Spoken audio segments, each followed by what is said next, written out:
Okay, so make sure first of all the garden hose is hooked up to your water supply, and make sure it's open all the way. All right, because you're gonna need all that flow. And then make sure there's no bends in that hose. The water's coming in, and you'll see the water coming out of here. See how it's smooth and sort of even going to the same spot. There's no spurts or anything. That means the air is out. So now you're ready with the water part. And for the diesel and the gas, make sure that this is the diesel.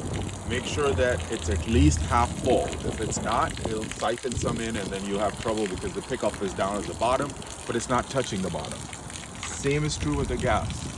Make sure at least there's a half a tank, because when you start it, you don't want to have another problem with that. So make sure the diesel, the gas, and that's on. So basically what's happening is, over here, in order to turn it on, you need to turn this to the on position, because that's telling it that, okay, the gas can start flowing.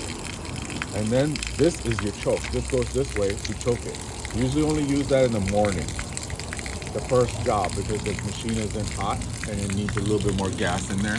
And then this is your throttle. So when you start it, you'll be in low throttle, and when you're cleaning, you're going to be in high throttle. So once you do all this, you're basically ready.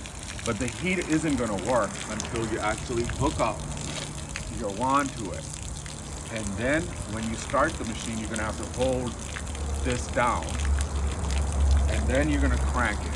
So once you turn it on, you can let go of this once it's on, but you need this for the heater to work. So after all that is working, then you're going to press this button, and your heat will come on when you press it. Come check us out at magicwandcompany.com.